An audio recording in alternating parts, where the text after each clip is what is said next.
What would be your top 3 supplements for that?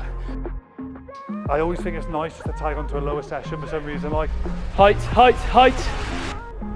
Welcome back to SW7 Academy YouTube, guys, and today we're going to do a strength and power lower body session only. So it's myself, the old dog Sam, with the young dog Sam Gassy. So Sam's going to run me through a strength and power session that would be typical of what you'd find inside the academy. I'm going to have some subtle differences because I'm an old man now and I need to make some changes, which you'll see in the session. But this is what a strength and power should look like if you're not already doing one. So we're going to do a box squat first with a jump. I'll leave this here. So we're going to look at some contrast training to begin with. That's going to be great for building that sort of power development. We're looking at a nice heavy exercise over a shorter range of motion, supersetted then with a nice powerful explosive movement to really get those muscle fibers engaged. With the box squat, we're going to be starting off, because obviously we're at the start of our block, we're going to be going for 4 to 6 reps. So I really want that top end work in that region. We're then going to bring that down to sort of that lower rep work as the weeks progress to really get nice and strong in the movement there. Nice. I'm here now. I know I said I was going to do like, belted, but I'm like, oh my. A little bit of alpha comes out of me. I'm like, I might have to back squat. And I know I back squat, my back will go. My wife will go, what are you doing? Trying to keep up with Gassy. You know what I mean?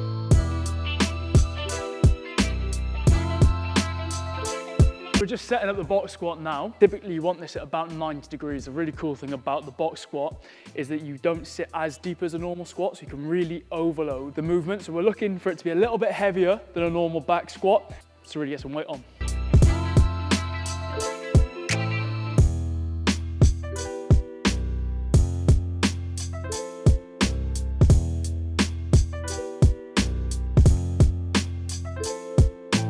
What's your PB, Gassy? For a box squat, so I haven't gone for 1 RM. You haven't? No, but I did 200 for 10 the other day. What? What, like this? Did you?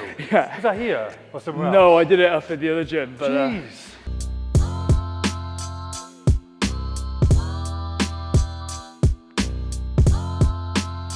How many jumps do you do normally? I usually go 4. 4, okay. Maybe in like a month's time, I'll go 4 and 4. Yeah, just drop the reps down, Yeah. like, yeah. Oh, so this is a 6, you said? Probably go for 6 for the first block, then 4, then 3s and 2s probably. We're trying to shift this as quick as we can, or is it like a... Yes.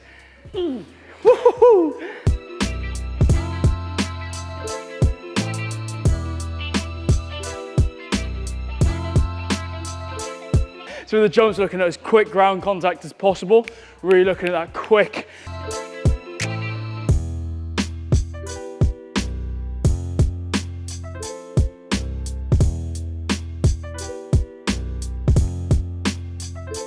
Cool. Nice explosive, go. Yep. When I look back at like when my legs are at their biggest and strongest, back squat. Was it? No replacement for a back squat. No. How deep do you sit on the back squat then? Pardon? Are you happy with 90 or are you one of these? Yeah, I normally grass.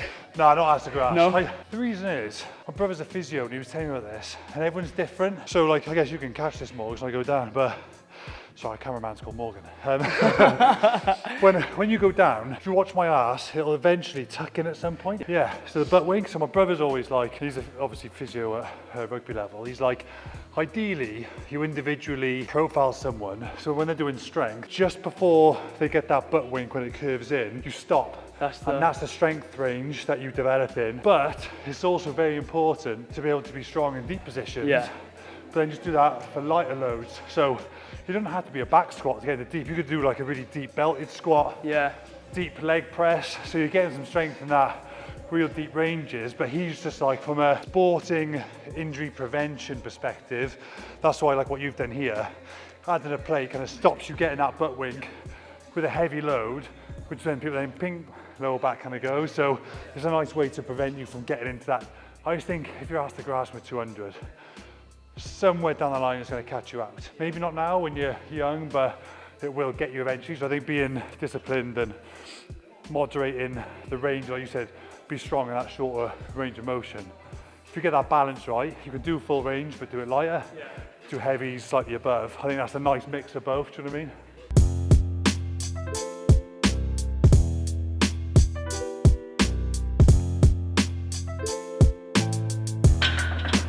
You know it's heavy when the bar's bending. Yes. Now people say, right, you've got to do cardio to lose weight. This is why we think resistance training is king. You should have cardio, it's good for your health anyway.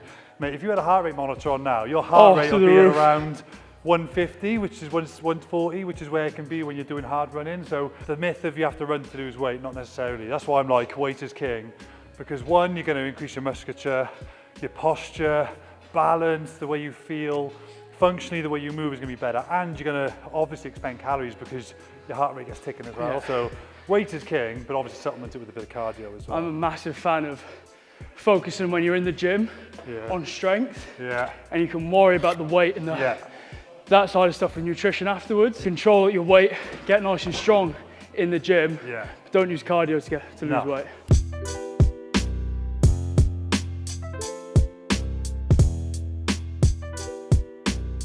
Do you always like pairing a power with a strength? Do you sometimes focus on strength, or do you like to stick them together? Different blocks and different exercises. So at the moment, I'm really focusing on getting as strong and as powerful as possible. So with that, I'm going to be doing contrast training, lots of that for our key movements. So for example, a box squat with a jump or a swing will be really good.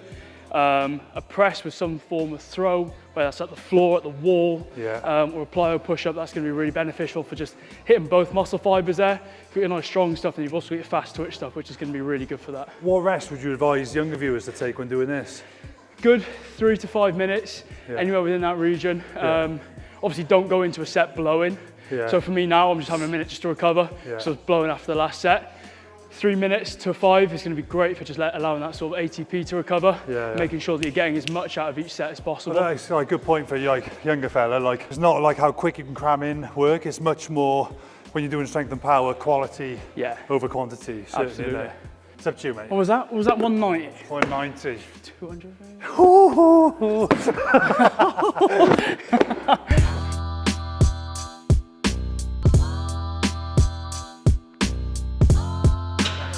Nice, Gassy.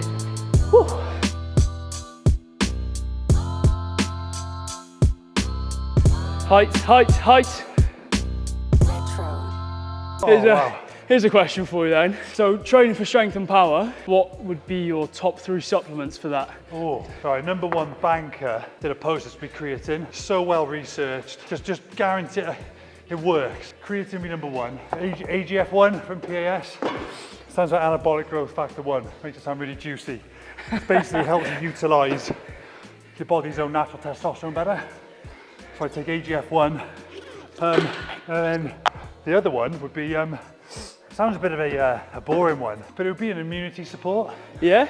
Because, you know what it's like, when you're in a training block, if you miss 2 or 3 weeks of training, just to stay healthy. And straight back to square one. I know you won't lose that much strength in 2 weeks, but it's a good bit of work you can miss out on. Absolutely. So to try and keep yourself actually fit and healthy from an immune system perspective, I mean, food and calories obviously come into it, but if we're talking strictly subs, I do quite like some sort of immunity support, which pro athlete subs actually do themselves, just so I can just try and miss as few sessions as possible. It's a bit of a indirect consequence, but do you know what I mean? It sort of helps you absolutely. So I'm currently on AGF1, loving the return of that. About 1 month into it now, and I can just notice little bits, like I feel stronger in positions, I feel a little bit more fast twitch, in that which is hole really where nice. you normally struggle, you suddenly kick out of it a bit more. Creatine is something I've used for years now. Don't ever come off it. 5 grams every single day. And that's just an absolute staple. On top of that then, obviously it comes to like protein. I think sometimes just an easy protein shake, while they're not great for everyone, I think it's really cool to ensure that you are hitting your protein goal, because otherwise you're just doing yourself a disservice. If you're doing all this work and missing your protein target, there's no point. You're not going to recover or grow properly. I was going to say protein, but I guess because I'm like now different to say like a young athlete, like I can get my protein goals in. I like to eat, so I eat 3,500 to 4,000 calories a day. So I can get protein from food quite comfortably. But when I was playing in particular, and if I was younger and I was playing, I would recommend a protein shake. Because it's quick and easy way to get it in. I think it's convenient. If you're always on the move, if you're juggling between maybe double sessions, some field work, I think it's a really easy, quick fix of 20 to 40 grams in between that region. And it'll initiate that recovery process just that little bit quicker. Absolutely. So I'm not in a rush to recover because I can train 4 times a week. I'm not do a session for 48 hours. I'm not in a desperate rush to get protein in. But if I'm doing double sessions a day or want to recover for the next day, well, as soon as naturally, obviously going to be a bit better than waiting for 4 hours for your next meal. And just for convenience. Yeah, 100%. I think it tops up really nicely. Yeah. We're going to go into some single leg work now. Lovely.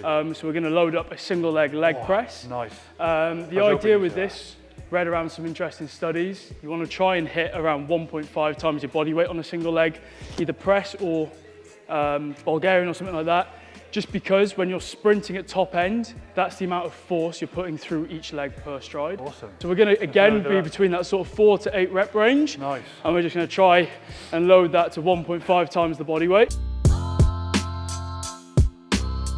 Cool little cue for this one. If you bring with this back leg, if you put it on your tiptoes, yes, bring your clears knee the just shin above a bit. the shin there. Yeah, get that extra inch feel.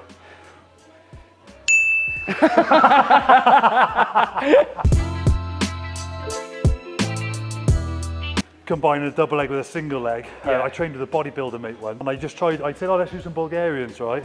He was shaking like there's nothing on minimal weight. And I'm sure some of you might be watching and listening thinking, I do squat into leg press, into leg extension, into hamstring curl. It's all double leg, double leg, double leg. Yeah. You've got to put in some single leg work in, particularly if you want, not just for athletic performance, but just for balance and functionality. I just think it's so good to combine double and single leg work into your efforts.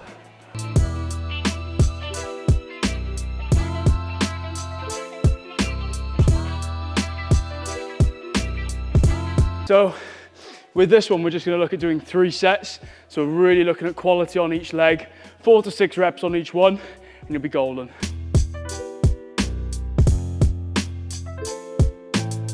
Quick sled drive, pump the knees.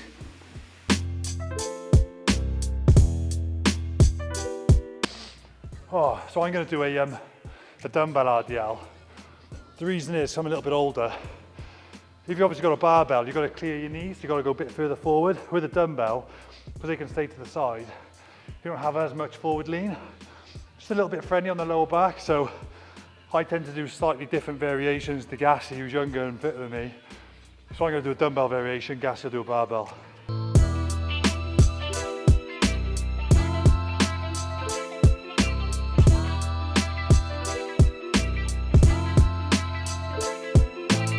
Cool, so I'm using a barbell variation for the RDLs. The reason I like that is because I don't like doing traditional deadlifts, a little bit unfriendly on the lower back sometimes. So I like to load this over a bit of a safer range of motion. First on the block, we've got a 3-second pause at just below the knee. That's going to really help to build strength and coordination through that movement. So a nice pause at the knee, big drive up to the top.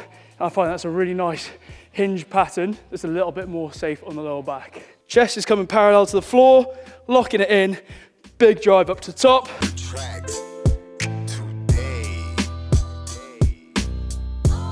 you know, like building real leg strength. See how well we've gone today. Doing something like this for 4 weeks is good. Doing it for 12 weeks is even better. Doing this for like 6 to 12 months, that's when you're talking serious leg strength. Like when you see people with proper, well, like yourself, Gassy, like proper lowers, heavy lifts in your squats, you ain't getting that. Don't rush to that in 3 months, because you'll 100% injure yourself from chasing it. You've got to build that level of resilience up over a long time. You'll think you're feeling good. You'll spike a squat by 10, 20 kilos in a week. You'll try and crush a last rep, and I'll tell you now, you'll go. Play the long game. Slow and steady wins the race when building strength. So yeah, it looks great when you see people lifting heavy, but it's taken us boys a long time to get there, so don't rush your journey.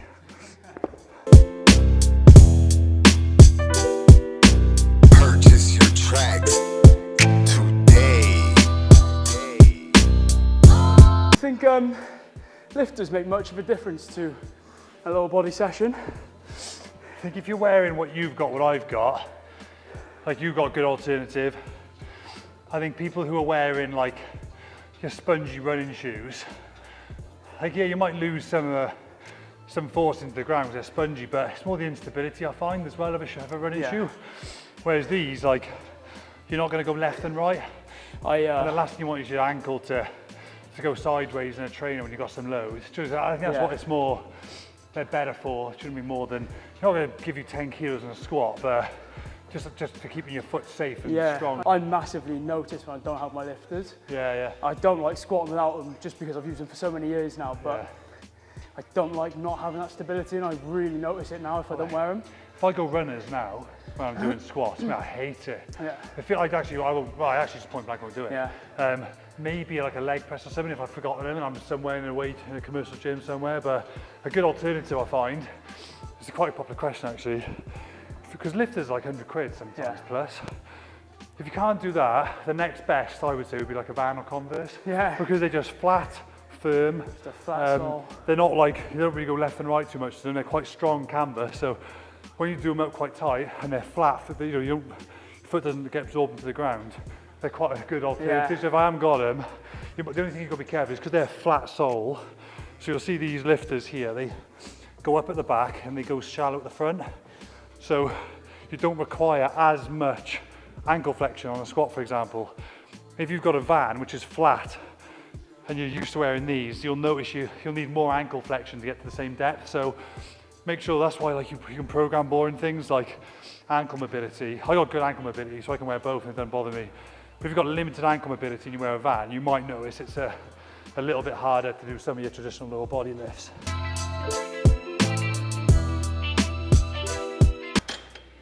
I just find, even though you obviously you use your core when you do lower lifts, I always think it's nice just to tag onto a lower session for some reason, like it just seems to make sense. Arms with uppers, core with legs. 100%.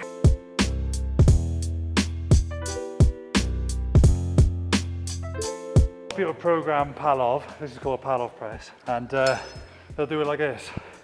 They put on lightweight, go out, come back in. A Palov press is like, kind of see it as kind of like that medium strength rep range, like your 6 to 8. You've got to go.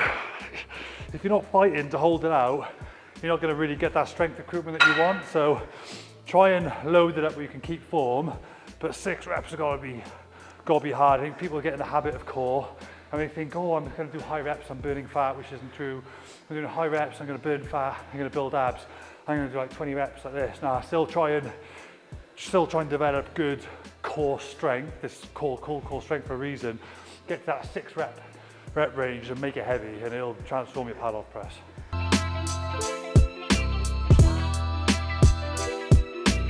So a lot of people sort of look at doing core and they've got a bunch of different exercises in a circuit, 30 seconds on each.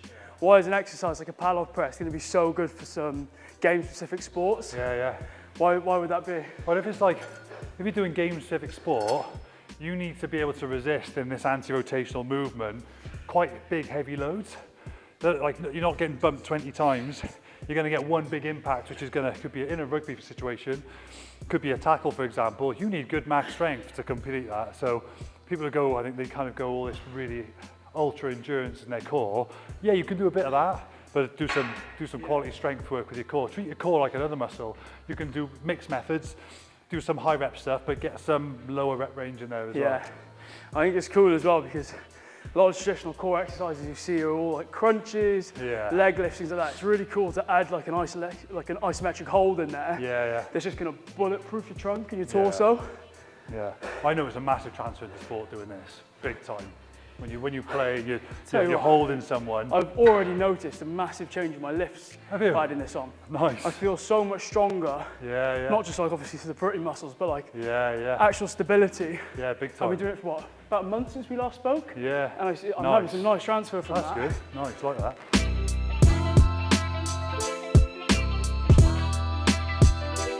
How often would you do that, Gassy? Stay that lowers now. Would that be a once a week session? Would you do that twice? Would you do maybe one lower, one full? How would you like to split your lowers across your week? So currently we feel like strength and power. I think sometimes less is more. We don't want to accumulate too much volume. So I've got 1 uppers, 1 lowers and 1 full body.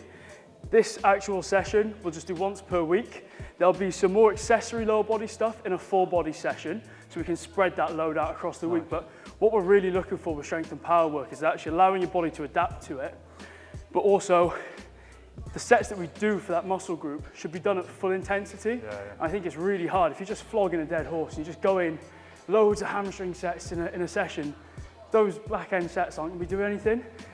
So for example, now in the full body stuff, we can put some hamstring isolations in there, some Nordics and stuff like that, and we'll be fully recovered and we can perform at the top sets then. And that should get a really nice return. So when I was younger, right, I remember I used to do a leg session and I'd be banging out 30 sets. If I didn't get 30 sets, I thought it didn't count. And now, like, mate, I count in my head, including jumps, we did 16 quality sets. Like heavy, maybe 12 heavy sets. So like, yeah, less is more. I said it's add sessions, not sets. Not sessions across a week, add sessions into your long-term schedule. Don't just kill it once and don't visit the legs again for 10 days. Reduce that volume, better quality, hit your legs twice a week over, like you say, the various splits that you do, and then do that for the long term, you get proper gains.